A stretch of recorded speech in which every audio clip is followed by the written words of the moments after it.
अंग्रेजी के, तो हमारा क्यों नहीं बिकेगा? रूस बिना अंग्रेजी के इतना व्यापार कर सकता है, जर्मनी बिना अंग्रेजी के इतना व्यापार कर सकता है। आपको मालूम है इंजीनियरिंग के सबसे अच्छे सामान दुनिया में जर्मनी के ही हैं, और वो बिना अंग्रेजी के कर रहे हैं। फ्रांस वाले बिना अंग्रेजी के अपना काम चला सकते हैं, नीदरलैंड वाले बिना अंग्रेजी के काम चला सकते हैं, तो हम भी चला सकते हैं, कोई दिक्कत नहीं है हमको। अपनी भाषा पे स्वाभिमान और गौरव करने की बात है, कमी कुछ नहीं है हमारी भाषा। मुझे तो दुख होता है कि हम हिंदुस्तानी अंग्रेजी के चक्कर में फंस के ना तो हिंदुस्तानी रह गए ना अंग्रेज बन पाए, बीच में हो गई खिचड़ी हमारी। कुछ आजकल अंग्रेजी पढ़े लिखे अधकचरे लोगों के घरों में जब मैं जाता हूं तो बड़ी हास्यास्पद स्थिति देखता हूं। पिताजी का नाम रामदयाल, माताजी का नाम गायत्री देवी, बेटे का नाम टिंकू। अब रामदयाल और गायत्री देवी का टिंकू कहां से आ गया, यही समझ में नहीं आता। और जिन्होंने बेटे का नाम टिंकू रखा उनसे पूछता हूं तुमको मालूम है टिंकू का अर्थ क्या है, तो उनको नहीं मालूम। टिंकू का अर्थ होता है आवारा लड़का, जो बाप की ना सुने मां की ना सुने, वो अंग्रेजी में टिंकू होता है। यहां अच्छे खासे लड़के को टिंकू टिंकू बोल बोल के आवारा बना रहे हैं। क्या मूर्ख लोग हैं इस देश में पढ़े लिखे। बेटी का नाम डिंपल, ट्विंकल, बबली, डबली, बबलू, डबलू, क्या मतलब है बबलू, डबलू, ट्विंकल, टिंपल? नामों की कुछ कमी आ गई है क्या, अकाल पड़ गया इस देश में? और ऐसे ऐसे मूर्ख लोग हैं इस देश में पढ़े लिखे, रौब झाड़ने के लिए अंग्रेजी में बात करते हैं। अंग्रेजी आती नहीं है उनको। जितने लोगों को अंग्रेजी बोलते मैंने सुना है 99% गलत व्याकरण और गलत उच्चारण का उपयोग करते हैं, फिर भी रौब झाड़ने के लिए बोलते रहते हैं। शब्दों का अर्थ नहीं मालूम फिर भी बोलते रहते हैं। कभी कभी चला जाता हूं किसी के घर में तो कहते हैं ओ Rajiv Dixit, she is my Mrs. तो मैं पूछता हूं really she is your Mrs? क्योंकि उनको मिसेज का अर्थ ही नहीं मालूम, बोल रहे हैं मिसेज। किसी की धर्मपत्नी कहती है ही इज माई मिस्टर। मैं पूछता हूं really he is your mister? क्योंकि मिस्टर का अर्थ नहीं मालूम। ये मिसेज और मिस्टर अंग्रेज सभ्यता में से पैदा हुए दो शब्द हैं। हर सभ्यता की अपनी कोई विशेषता होती है, ऐसे ही अंग्रेजों की एक विशेषता है, और वो विशेषता है एक्स्ट्रा मैरिटल अफेयर्स, पर स्त्री गमन, पर पुरुष गमन। इंग्लैंड में कोई ऐसा नहीं मिलेगा पुरुष जिसके 20-30 महिलाओं से कम से संबंध रहे हों, और एक महिला नहीं मिलेगी जिसके 20-30 पुरुष से कम से संबंध रहे हो। वो एक से संतुष्ट हो ही नहीं सकते, उनको 20 लगते हैं। मेरे बहुत दोस्त हैं यूरोप में, 30-30 शादियां की हैं और 31वीं करने को तैयार है। सवेरे शादी, शाम को तलाक, फिर दूसरी शादी, फिर शाम को तलाक।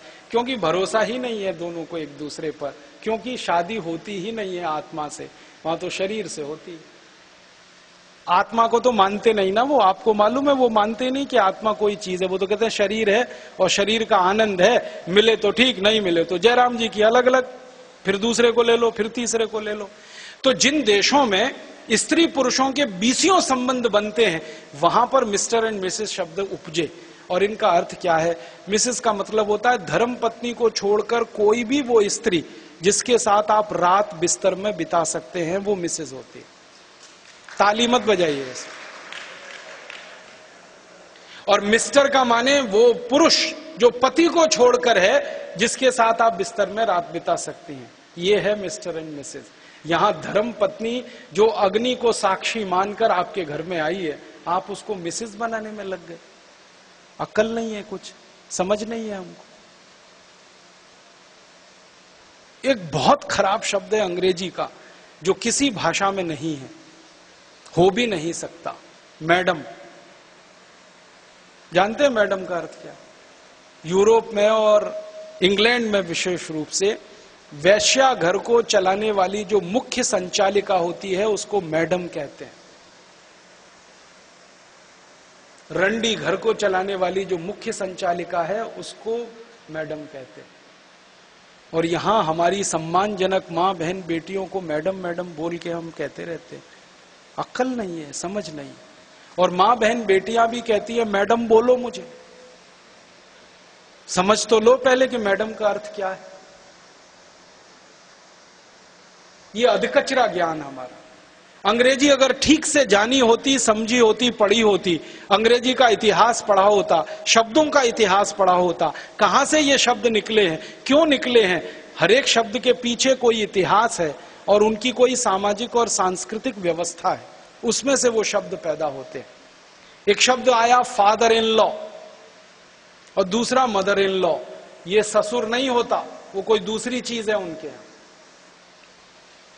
आपको मालूम है शादी वहां कॉन्ट्रैक्ट है, आत्माओं का संबंध नहीं है, और हर कॉन्ट्रैक्ट कानून से बंधा हुआ होता है। इसलिए फादर इन लॉ है, इसलिए मदर इन लॉ है, इसलिए ब्रदर इन लॉ है, इसलिए सिस्टर इन लॉ है, क्योंकि ये सब कॉन्ट्रैक्ट से बंधे हुए हैं और कॉन्ट्रैक्ट लॉ से बंधा हुआ है।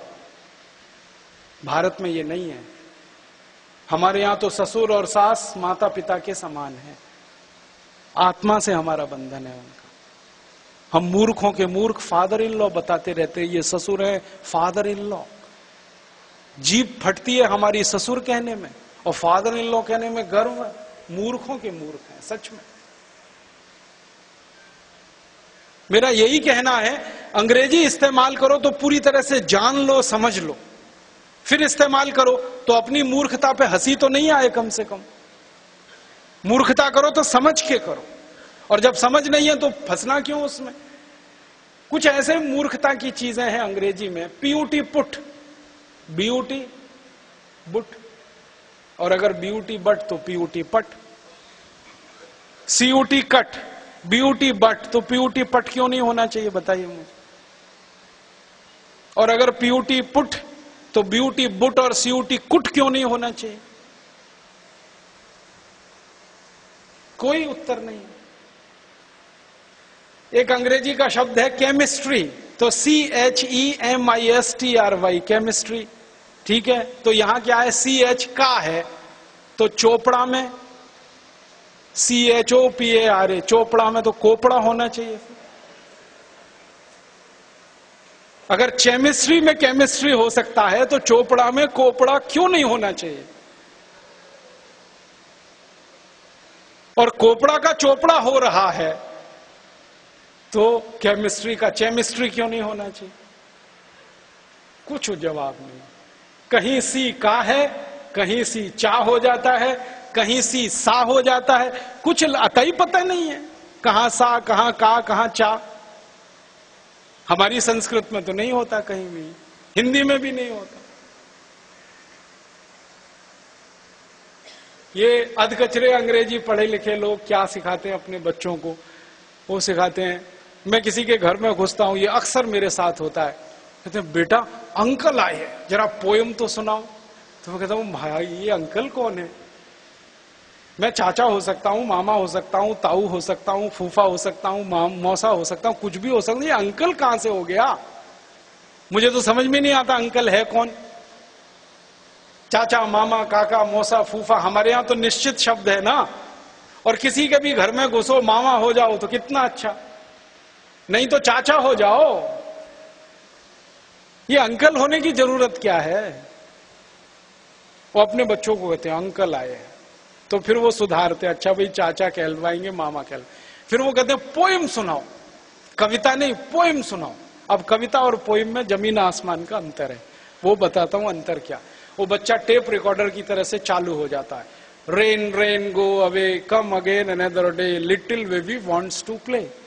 अब बच्चे को पूछता हूं तुमको मालूम है इसका अर्थ क्या है, rain rain go away come again another day. कहता मालूम नहीं। किसने सिखाई, मम्मा ने सिखाई। मम्मा को पूछा अर्थ मालूम है, रेन रेन गो अवे, नहीं मालूम। किसने सिखाई, उनके टीचर ने सिखाई। टीचर को पूछो रेन रेन गो अवे, अर्थ मालूम नहीं है, भेड़िया धसान लगा रखा है, रटा रहे हैं रटा रहे हैं रटा रहे हैं। फिर बच्चे को जब मैं समझाता हूं देखो इसका अर्थ है बारिश बारिश तुम चली जाओ, मत आओ, क्योंकि मुझे खेलना है। अब बारिश चली जाए, वो यहां ना आए, और ये ईश्वर से प्रार्थना के रूप में बच्चा कहे, और करोड़ों बच्चे ये कहें ईश्वर ने सुन ली तो